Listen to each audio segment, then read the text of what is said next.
Good morning. My name is Marissa Perez. I use she, her pronouns. I serve as the Executive Director of the Seattle Human Services Coalition. We're a coalition made up of over 200 human service agencies in the fields of everything from food equity, homelessness and housing, childcare, senior services, gender-based violence, and more. I'm here today with Alexis Mercedes Rinck, who is running for position 8 with the Seattle City Council. Alexis, I'll let you introduce yourself.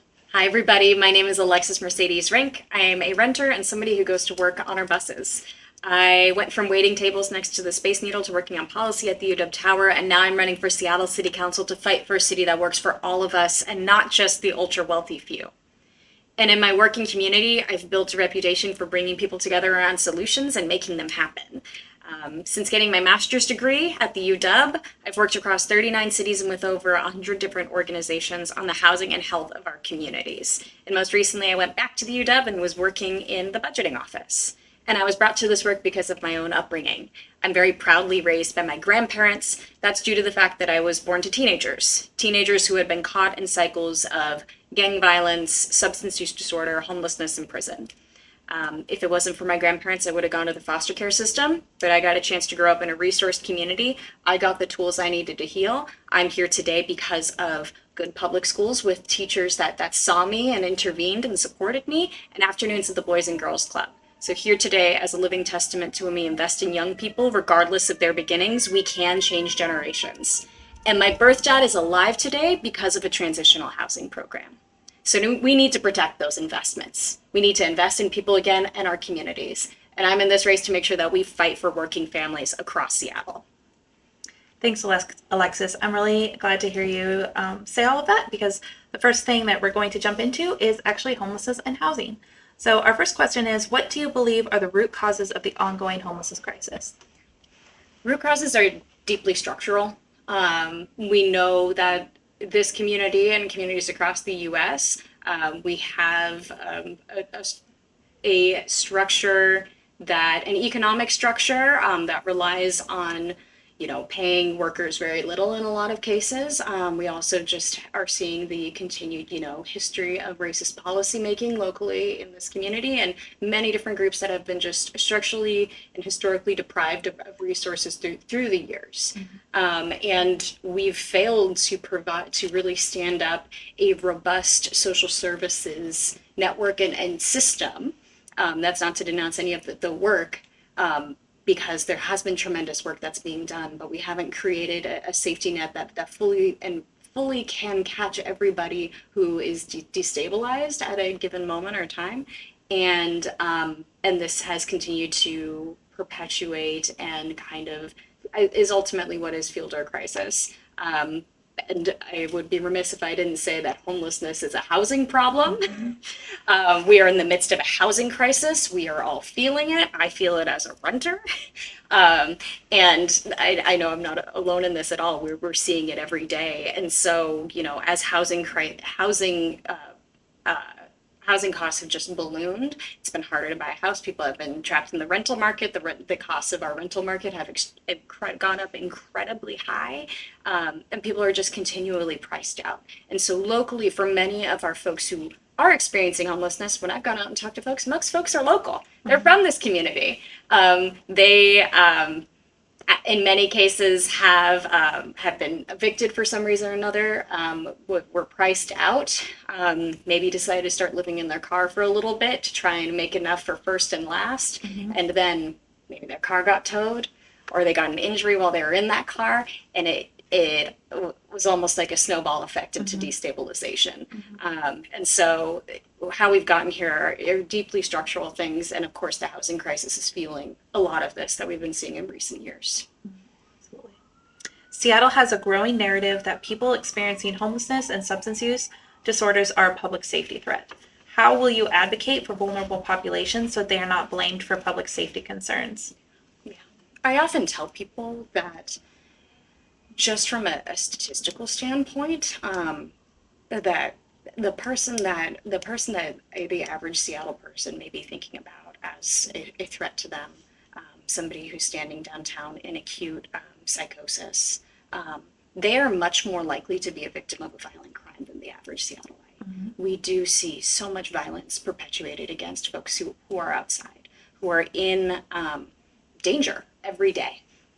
We are seeing increasingly severe weather events happening in our region, which pose threat to folks who are living rough, sleeping rough. And I think we just should, again, center a lot of these conversations on what's the data. Let's have a data-driven conversation about what are the realities of what's happening here. I really just try and center on the facts, like what is real or perceived danger in a situation, and then just really pivot to say, like, we're all safer when we're housed. Let's make sure we're bringing online housing and supports and services that people need, so we don't have folks living outside in the elements where they are in harm's way or could be a victim of a violent crime. Mm-hmm.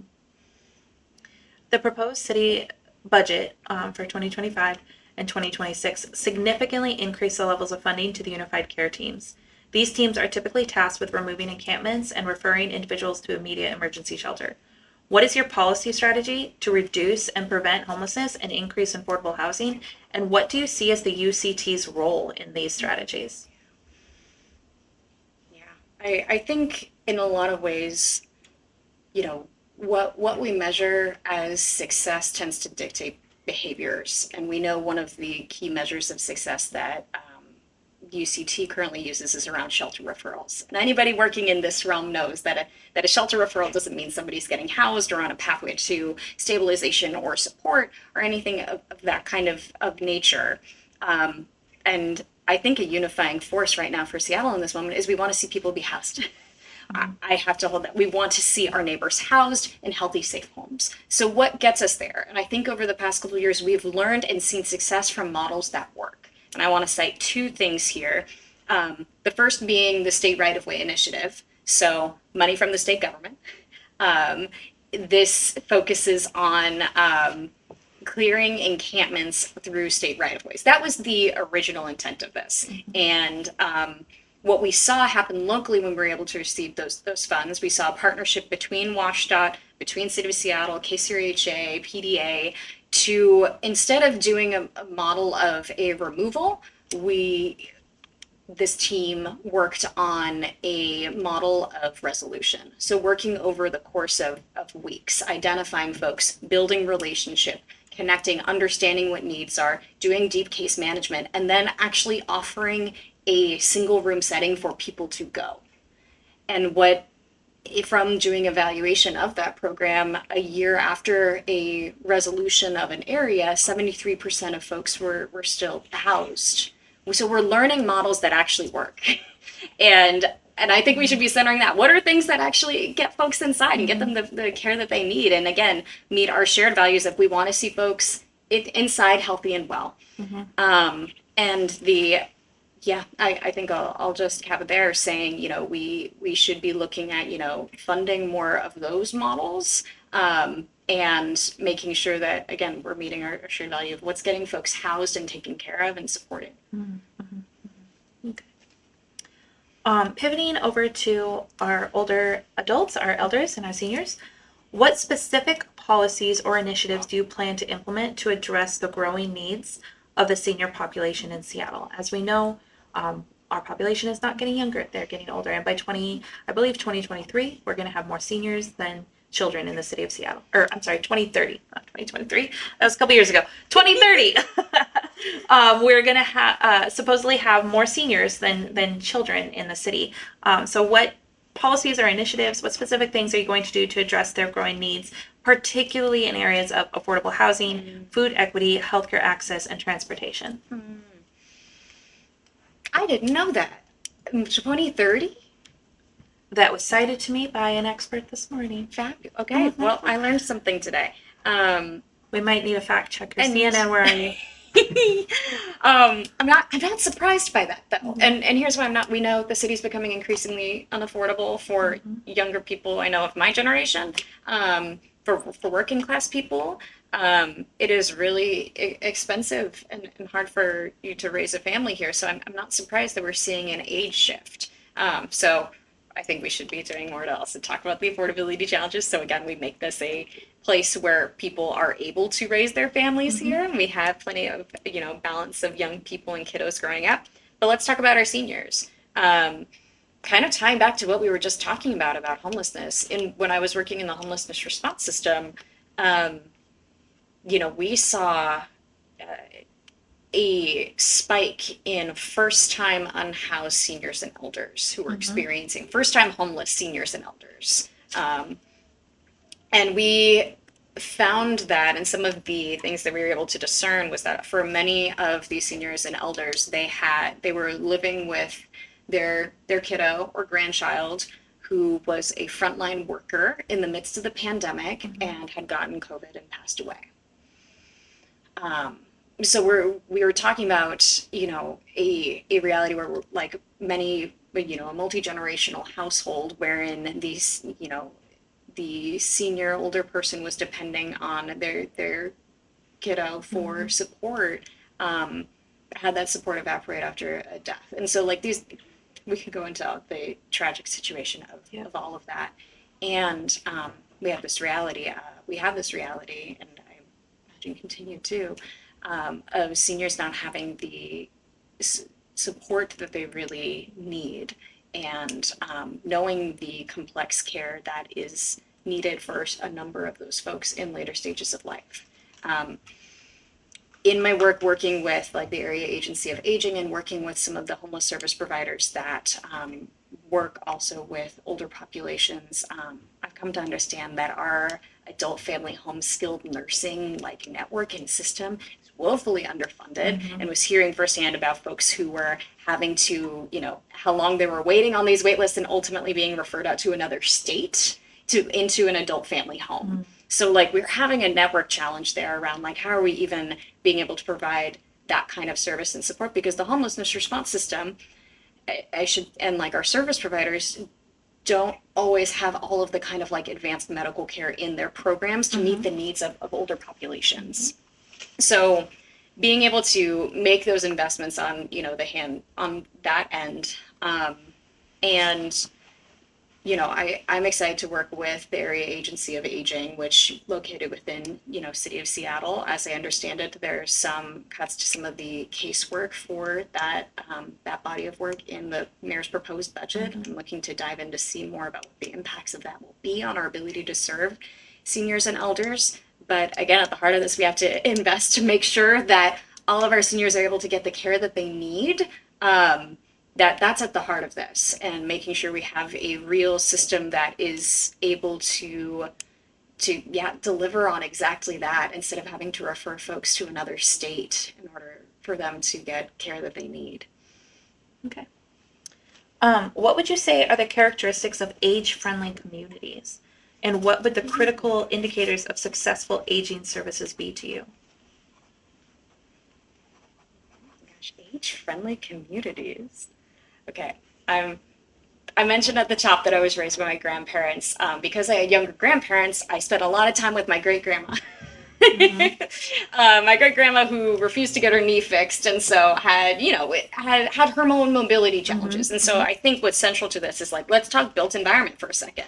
We're making all of these like infrastructure changes and investments. There's hope in the Move Seattle levy coming up around, changing up our sidewalks, making sure that we have streets and streets that work for folks who are mobile across the spectrum. So, from walking with any kind of assisted device to rolling and so on. So having literally the built environment of our city that can meet the needs of folks who live with a disability, born or acquired, through aging.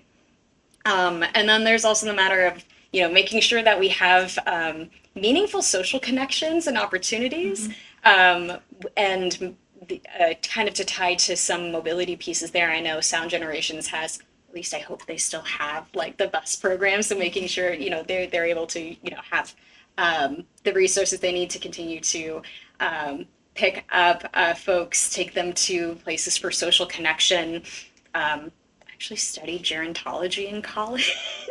And I really get excited talking about gerontology because in so many ways, we learn a lot about a society by who is growing old, and who's healthy in old age. And so much of that is tied to a structure and a culture. And one of the biggest findings is like health in old age is also really dependent on social connections. And so making sure that our senior centers have the supports and services that they need and are able to be truly accessible to all of our seniors. So improving accessibility for our senior centers, and excited to learn from you all in ways that we can expand that access. And I do think it's having cross-generational spaces is also really important too. I'd like to find ways for more of our young people to connect to our elders. Maybe that's just me being a grandma's girl. But I know like my best life lessons and learnings were actually just being with my elders. And so how are we creating spaces for our older generation of Seattleites to connect with younger generations, so cross-generational spaces. So I think it's really a mix of like, how are we literally creating an infrastructure for a city that allows folks to be able to move through and be mobile, paired with that, making sure that we're investing in our programs designed to specifically meet the needs of folks who are aging, and then creating the social and cultural spaces for cross-generational work. Again, connection being a big part of this. And I guess the last thing I'd say on this point too is, aging is such a gift, and not all of us get to experience it. So being age friendly means that we're helping keep our community healthy. We want people to grow old and be healthy and mobile and connected. So for me, at the heart of this, like being age friendly also means that we're invested in everybody's health, so everyone is able to grow old and be connected to the community they call home. So invest in healthcare, housing, all of the things. You've mentioned investment multiple times, and as we all know, that's kind of the forefront of everyone's mind right now. And so I want to pivot and ask kind of a sidebar question before we move into our next topic, and that is, what are your ideas for additional progressive revenue streams outside of Jumpstart? Yeah. We have options before us as developed by the Progressive Revenue Work Group. Task Force is a work group. It was a group of people that came together across a few different sectors, including business, to get real about talking about what are some progressive options that we could be pursuing. And I think there's a message in there. There's a recognition that Washington has an upside-down tax code. We know the tax mechanisms we have tend to put more onus on working folks, lower income folks, disproportionately paying more into our taxes. So starting from that point, the findings of that group and the options they put forward, they identified a number of measures. Only a handful are particularly legal. That being said, I think we should be working with our state legislature to create more legal options. I'm not wedded to one particular option. We have things like, I've talked a bit on the record about like a local capital gains tax. I think that's something we should seriously consider. And I think we need to have we need to start the coalition building work to say, what if we achieve this, by what metrics, and what would it fund, and what is it that we're also trying to do? How are we measuring our success for meeting the needs of this community? Because many of the conversations I've been, having with communities right now, things just feel a little bit amorphous. What are we doing? What are we aiming towards? So I've been really using this campaign as an opportunity to center and kind of bring people together around what I'm learning. What I've been saying has been, people want to see our folks housed and healthy and safe. And so again, what are the investments that get us there? So, not wedded to a particular option, but very passionate and want to prioritize pursuing something and starting that coalition building work to say, let's get real around our options and what do we want to do together? Government is what we agree to do together, and that's how I move. Okay. So the next thing we're going to talk about is gender-based violence, something that is near and dear to my heart, and it's also on everyone's mind with the recent laws that have been passed, especially focusing on D5. So the first question is, what is your working definition of gender-based violence? And what do you believe to be its root causes? The definition of gender-based violence and what do I believe are root causes? I would say my working definition of gender-based violence is, violence that is, deeply tied to our constructions of gender and some of our gender norms, particularly. It is, it's tied to some of our patriarchal, and that's tied to patriarchy. And so when we're looking at things like gender-based violence, there's intimate partner violence that is tied to that, from the basis of, partners who are trying to dominate and abuse, whether it be through physical means, financial means, emotional means. And then we also see, violence perpetuated against folks, usually from a place of, wanting to maintain some standard of like what gender is. So acknowledging violence that happens to gender nonconforming members of our community and trans members of our community. That's probably not a perfect definition, but it'd be hard not to talk about gender-based violence without talking about patriarchy and power and wanting to, assert a notion or an order within gender, and using violence through those various channels, whether it be through finances, through physical, through emotional, to try and maintain control over somebody. Survivors of DV and sexual violence frequently enter the criminal legal system due to their victimization, but criminal legal responses are problematic for most survivors for a variety of reasons. This is especially true for our Black, Indigenous, and other survivors of color, refugee and immigrant survivors, and gender nonconforming survivors. What do you see is the role of the criminal legal system in responding to gender-based violence?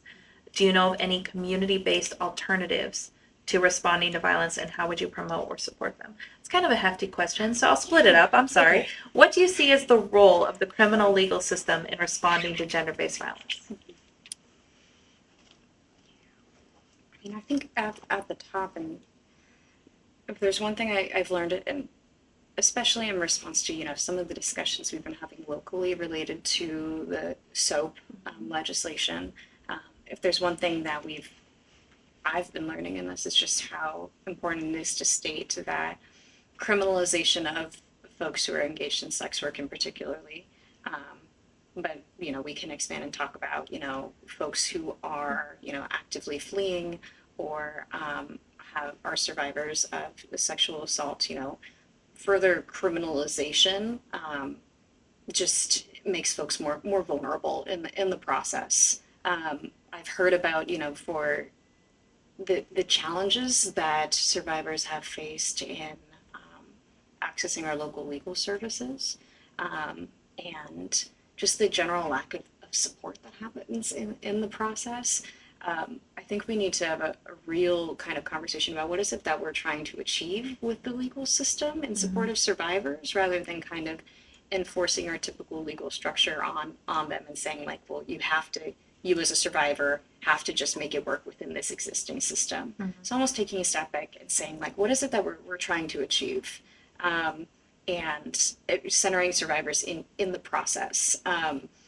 And so I'm open to hearing, more of the concrete ideas of how, Seattle Municipal Court, and then in partnership with with King County, like what kind of policy changes need to be happening on those levels to best actually serve out the needs of survivors. And I think at the heart of this, depending on folks' situations too, there's a whole entire world outside of just the legal pieces that really get into how are we actually supporting folks in their safety? So how are we making sure that there's proper safety planning within the provider network if that person is getting services, safety planning measures, resources, particularly for like financial resources, so folks have options and are able to regain control outside of whoever may be abusing them, and counseling supports and all of those pieces. And so I hope that answers the first part of the question. Yeah, absolutely. And you kind of touched on the second part of the question, which is, do you know of any community-based alternatives to responding to violence, and how would you promote or support them? Specifically gender-based violence. Yeah. And my focus is really on, we want to focus on making sure we have crime prevention measures in place across the board. So that's why I've been such a strong proponent of, making sure that we are implementing common sense gun legislation, and, finding ways that we can, support ERPO and things like that. Extreme risk protection orders, sorry. I won't speak an acronym. But I think, in so many ways, some of the things in this area are on the responsive side. So how are we getting resources for survivors who may be actively fleeing? Again, to have resources, flexibility, and are able to garner back that power and autonomy is particularly important to me. And I've heard loud and clear from providers working in this space that having flexible cash assistance is the most helpful thing in being able to support somebody who's navigating a very challenging, stressful, harmful time while doing so after, usually trauma. Having flexible cash assistance to be able to navigate whatever may be in front of them is one of the best things we can do and provide. And that really ties into the next question, which is, how will you ensure that the frontline service providers with proven solutions for and responses to human trafficking, commercial sexual exploitation, gender-based violence, are the ones that receive the funding, the resources, and are offered the opportunities for input on future legislation? All of that. All of that. And this is why I felt so honored for anybody who's listening who talked to me post SOAP. I reached out to all of the organizations that signed on to that letter to say, help me understand the work of your organization, how you see this legislation, what are you seeing on the ground, what would actually be helpful in you being able to advance your work in supporting folks who are, engaging in sex work, or you are trying to support out of a trafficking situation. And that's how I move. Because I have enough humility to say, this is not an area I've explicitly worked in. It's always been a bit tangential, and I've had some working understanding of the system, having worked with the Coalition Ending Gender-Based Violence a little bit. But it's not a area that I've worked day in and day out and understand the weeds of. So I'm going to that community first to say, what is actually the resources you need in order for you to be able to fully realize and do the work and with folks that you're serving. And so taking guidance from them, and flexible cash assistance was one thing that definitely popped up, as well as the emphasis that criminalizing sex work just makes folks more vulnerable and more challenging to serve and navigate folks out of trafficking situations. So with those two directives, open to hearing more about what we can be doing, and I know that's going to require investment. We need to do it. Absolutely. What is your understanding of human services? I mean, first and foremost, I want to appreciate how open-ended this is, because human services really covers a broad span of work. As you outlined, we're talking about things like gender-based violence services, like homelessness response, elder care, even child care. It is at its heart care work, and centering people in that process. So how are we focused on keeping our folks well and healthy in our communities? And that can take shape in a variety of different forms and programs. Locally, many of them are funded through, as I am running for Seattle City Council, the city through the Human Services Department provides grants to a number of your member organizations. But we know that the nature of the work can change. We're still learning and figuring out the right kinds of program models. But at the heart of it, human services work is about caring for our community members, especially community members whom have been structurally deprived of resources, and trying to remedy and make sure that we're investing in people again and keeping our whole community well. As an elected official, what steps would you take to understand community needs, and what is your approach to partnerships between communities and government? In my work in the homelessness service system, I really tried to embody the approach of, nothing about us without us. Mhm. And I had previous to working in government, I had been a community organizer, and I had been on the side of really working deep in community, being scrappy, knowing and trying to understand, uplift, and advocate for our community members whom had been, suffering at the hands of government decisions.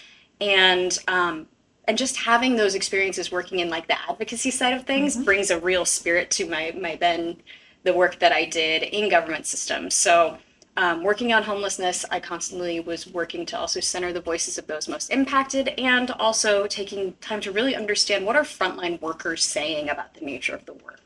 So I've had proven experience, I've proven success in like really embodying that approach, going out in the field, talking to folks, hearing firsthand and understanding, what's happening quite literally on the ground. What are folks who are doing the work actually saying about what needs to be changed, and how can government act in service of that? And that's an approach that I'm really wanting to bring into this moment too. Human services workers have a much deeper understanding of how some of our structural challenges are showing up in our day-to-day lives, and in many cases actually have much better insight on what we need to be changing in order to better support the work. And so as I think about being an elected official, I'll be bringing forward that approach, coming to you all and taking your direction on, who do I need to be talking to if we're talking about a given policy? Who are the folks who would best understand, who are doing the work day in and day out, and how do we make sure that they're helping shape a given policy? Absolutely. With Seattle's budget deficit, it's essential that the city prioritizes maintaining and supporting human services to prevent displacement and hardship that will lead to adverse outcomes for Seattle and its community members. What will you do to help the city increase its support and investment in human services? What are your top budget priorities related to housing and human services? I've been pretty clear in the race about our tremendous need to be growing our resources and pursuing progressive revenue options to fully fund our city services. And as we're in this moment of, an austerity budget where there's a budget deficit, I've also been clear to say, we need to protect our funding for human services and our programs that people depend on, in addition to protecting services for like the Office of Labor Standards, which is an office that's working on the front lines to protect workers and investigate things like wage theft, as well as making sure that we're maintaining our investments in, again, the goal here is we're growing our investments in things that we know actually get to the root of solving problems. So affordable housing, equitable development, our Green New Deal initiatives. And so I've been very clear in this race, we need to be pursuing more options. I think we all can agree we want to make sure we're using our existing money as efficiently as possible. But I also have held that there's a long way we need to go too in addressing our community's needs. And I want us to have a realistic conversation about what our community's needs are in every neighborhood, and what are the investments that are going to take us where I think we all actually want to go, which is a community where we're all safe, we're all healthy, we're all housed, where people want to settle down and raise a family here because they trust and are excited about the investments for their kiddos, or they trust in the investments and supports for their elders. Let's dream again about what things can be, and if this all can be done within our existing budget, I'd love to see that analysis because I have my doubts. And that is why I've been such a strong proponent to say, we know we need our investments now. Their needs are very urgent. I think human services workers understand that more than maybe anybody in this city, how urgent the needs are. So let's take action to be growing those resources. I'm glad to hear you talk about progressive revenue sources. On that topic, we're going to talk about the thing that's on everyone's mind, and that is Jumpstart. The payroll expense tax, also known as Jumpstart, is a critical fund source for affordable housing and other services. Each year since it was established, the City Council has pulled funds from Jumpstart to fill gaps in the general fund. This year, they are proposing legislation to do away with the categories intended for Jumpstart altogether. How will you make sure that the city leverages those funds to meet increasing community need for affordable housing and other services while at the same time balancing the city budget. Much of this conversation is, I want to take a moment to pivot and say, like, let's celebrate something.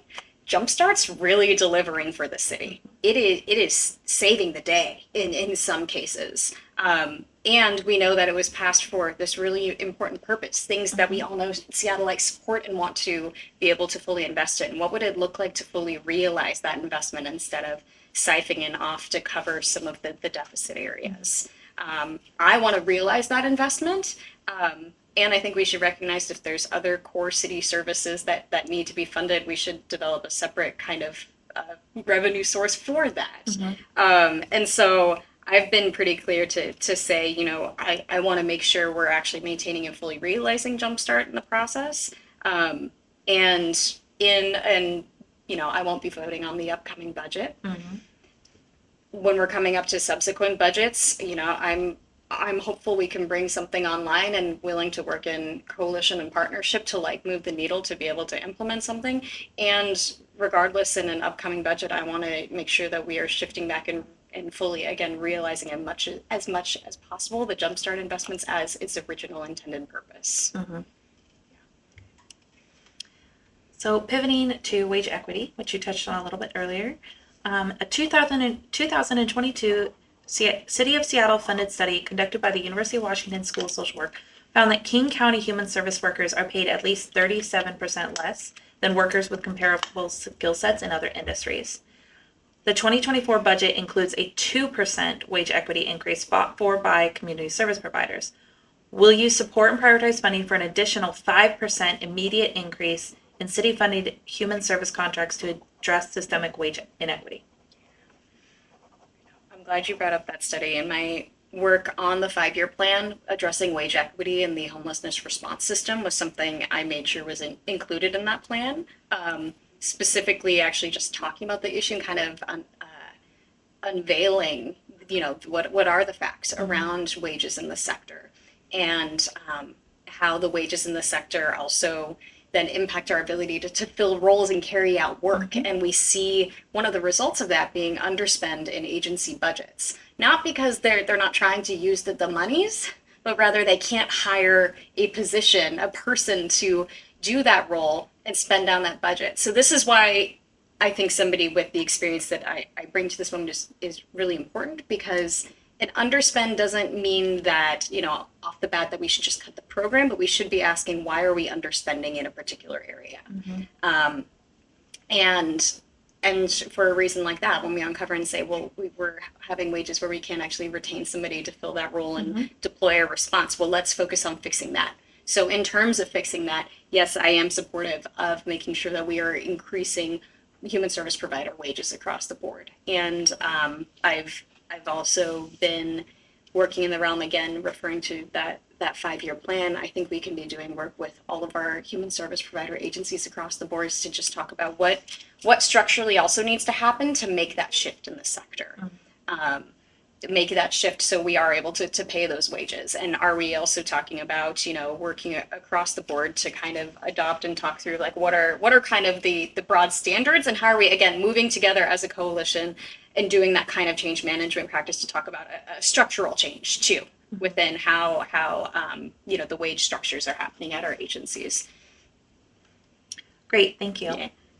So the next few questions are all about different sectors within human services. The first one we're going to talk about is food inequity. Food banks in the region have always struggled to meet the needs of the public.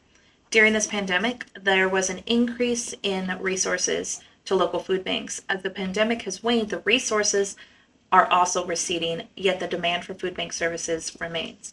What solutions would you offer to continue to meet the needs of people struggling with food insecurity? Food insecurity is an area I have not worked professionally in, but have worked in on a volunteer basis. In my free time, I worked with a few different small organizations that work in the realm of food recovery. So picking up stuff from, things that Whole Foods or other grocery stores, Amazon Fresh, are throwing out at the end of the day. Still good food, has not gone bad, but providing to our community members, as well as doing produce packing. And in that work, I've seen a little bit firsthand just kind of the struggles and challenges to even, just see the fluctuations in, food availability, food systems, and so on. All of that to say, I think some of the conversations I've been in since running for office and some of the community forums, I've come to understand a bit more around just like the fragile nature of our local food systems, even going down to like the farm level. And some of the structural challenges happening with, if we're even going down to like our farmers that are providing, our small farms locally that are providing food for some of our other broader part of our food system. The challenges with what happens with, I believe it's, our model of invoicing and having these small farms having to front money up front and not being able to be paid until after the fact or get their grants in order to carry forward, their important work. And that posing a challenge in creating instability in our food systems. And similarly, then that reflects and shows up for like other folks in the realm of food justice. I'll be, the first to say, I know I have more learning to do in this area, but I know that we need to find ways to create stability for our networks for our organizations that are working in the realm of food, from farm to food bank. And how many of those are policy changes in terms of how government grants, when we do grants, and what that kind of funding model looks like, paired with then, of course, investing more in making sure that we have the resources going into our local food system. Okay. What role do you believe City Council plays in bringing new and increased revenue into the local emergency food system, and what commitments will you make towards this effort?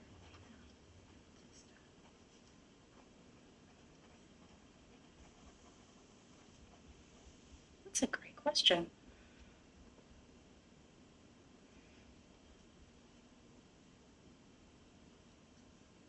Yeah, again, I'm never afraid to say when this is not an area I'm a full expert in, but I would say straight into camera, hi, I'd love to learn more. If you're somebody that works in food access, please tell me what are the things, have been your interactions with the city? What are our programs funded through the city that have worked for you?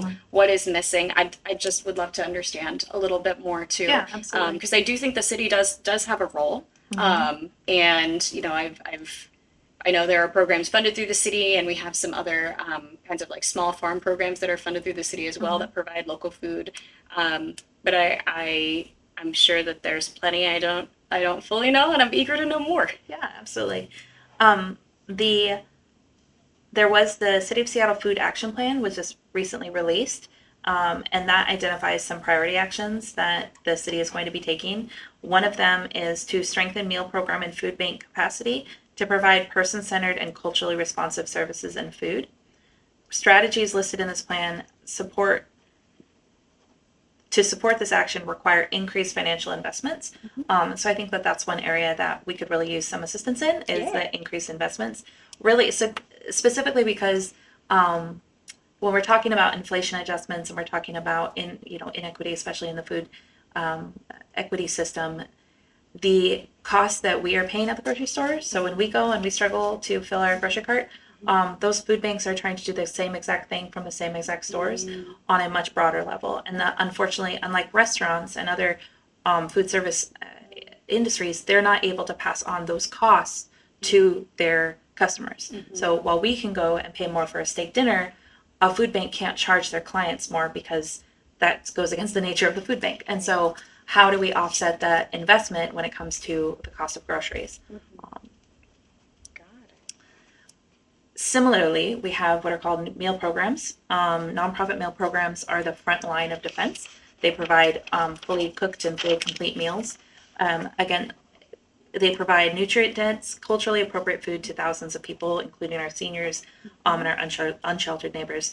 Meal programs address specific barriers to food access, working in tandem with food banks and meal delivery programs to address the diverse needs of communities across the city. With record high rates of food insecurity, what steps can the City of Seattle take to ensure meal programs are not forced to close their doors? Fund it. Great answer. What I feel like is going to characterize much of our conversation is we need to invest. The services they do cost money. To do them well in the right way, in a culturally appropriate way, to provide holistic care, and to have somebody who is doing the work that is also able to have a good living and live, work, and remain in the city, that is an investment. And I will always say that is a worthy investment because we know that's what keeps our communities safest. So safest, healthy, and housed. So invest in it. That's a great answer. And when it comes to meal programs, the cost of one night in the emergency room because of hunger-related and poverty-related issues for an elder is more than an entire year of feeding them nutrient-dense meals every day. So it is an investment. It's an investment in the health of our seniors and our unsheltered neighbors, and it's an investment in lower healthcare costs overall and lower emergency response and crisis response overall. The next topic we're going to touch on is childcare. Many childcare workers, ironically, struggle to afford childcare themselves. In a recent survey of former King County childcare workers, one of the main reasons cited for leaving the field was the need to provide affordable childcare to their own children. What solutions would you offer to make childcare more affordable in the city and incentivize childcare worker retention? 4 things. Well, first I want to talk about, our neighbors to the north, Canada.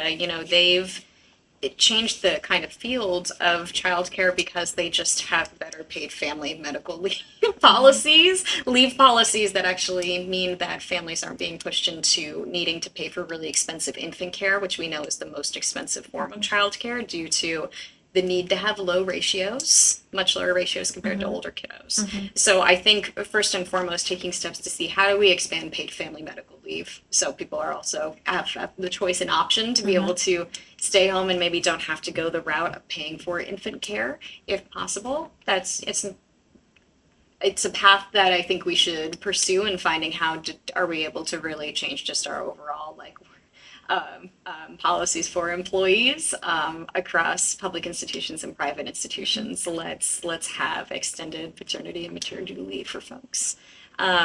But we also can be taking steps to make sure that we are expanding our investments to support workforce for childcare workers. So investing more in the workforce, we've seen the CCAP subsidy expanding on that. I think we can also build upon the Best Starts for Kids childcare pilot that we saw in the most recent passage of the levy. That was a new investment area for Best Starts for Kids. Seeing that expanded and seeing how the city can, build upon that work too. And then the last area is, we can also look at how we can bring more childcare facilities online by looking at some land use changes. So not to go into something as wonky as land use, but we can be thinking really seriously around what are the city policies that would also make it easier for childcare facilities to stand up and do business. Things like parking requirements are things that we could look at maybe not requiring. The kids don't drive. But I want to have these conversations with childcare providers around, what are some of the zoning changes that we could make that could make it easier for childcare facilities to come online. So I think at the heart of it, what are our, policies on the books as it relates to, rights for benefits for our workers across the board, extending paternity, maternity leave, paid family medical, and then looking at, just continuing to expand upon CCAP subsidy, the investments we see in Best Starts for Kids, and then going the wonky route and saying also how are we allowing for more childcare places to pop up, and what kind of no cost solutions on the city level in our land use can we do to support that? Absolutely. So our last question is around mental health and crisis prevention. How essential is crisis prevention as part of an overall approach to homelessness and human service response? And how will you and your office take a more intentional approach to this? I feel this one really, really deeply and importantly because, in my work working with homeless service providers, I've heard about, The challenge is when calling a DCR and DCR can't come for 6 hours, and the strain that it puts on people who are navigating a acute situation for a period of time. And we know we want to be able to provide support within agencies to be able to navigate those situations, but we have a woefully underfunded behavioral health system that needs real investment now. And so investing in behavioral health workforce, I'm excited that we have the behavioral health teaching facility, through the state legislature, that investment from our most recent session. But we also know we need much more accessible treatment options for folks. So it's twofold: investing in a behavioral health workforce and investing in easily accessible, on-demand treatment options. And the kind of supportive housing options that help folks in maintaining recovery and stability, whatever their behavioral health condition might be.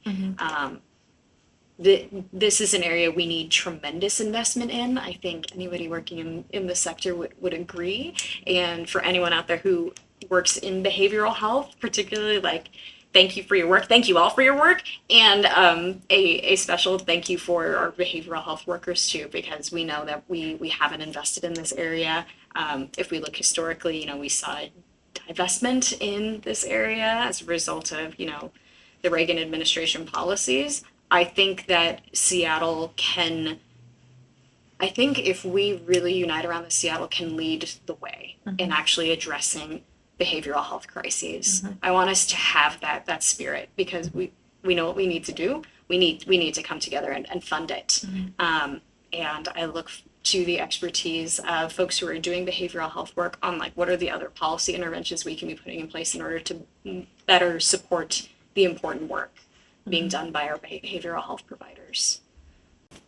So at this point, we've asked all our questions. So I wanted to open the floor and see if there's anything else you wanted to add or let our viewers know, or questions or anything at all. Yeah, thank you.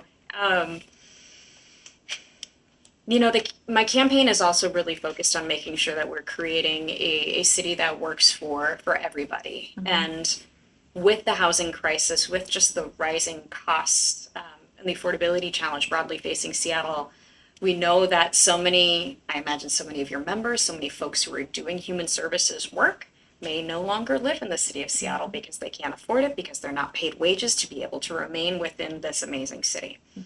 And I still hold, I would be working for you all. If you're working within the city, if you're commuting into the city to be coming and serving our community, I consider you a constituent as well. Thank you for coming to serve Seattle's community, and I'm here to fight for you. And that is why, I have the support of amazing unions that represent frontline workers from SEIU 925 and 1199, and the support of the MLK Labor Council, because they trust that I'm going to be the one to fight for working families and working people. I'm fully committed to making sure that we are investing in the human services system and addressing the city's very real affordability challenges. We need to be moving away from a system where we are just pushing people out of the city, especially folks who are doing important work within the city, because we're pushing them into these lengthy commutes and far away from communities that they call home. I want to be able to keep folks here. You're able to live, work, and play within this community. So I just wanted to share that point too as well. We're all a part of the system of this community, and I'm really focused on making sure we're meeting the needs of working people, particularly those who are doing this critical work as well. And is there anything else?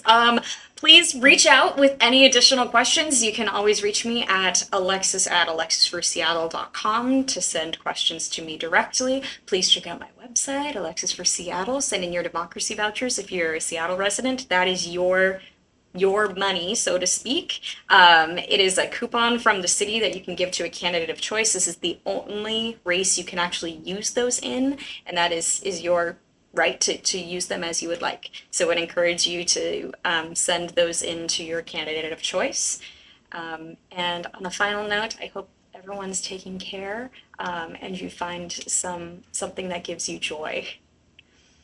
That's all I got. Thank you all for watching, and get out on November 5th and vote. And we will see you with the next one. Thank you. And thank you so much, Alexis, for being here. We really, really appreciate this. Thank you for your thoughtful answers to these questions, and best of luck to you in the upcoming election. Thank you so much for the opportunity. Take care, everybody.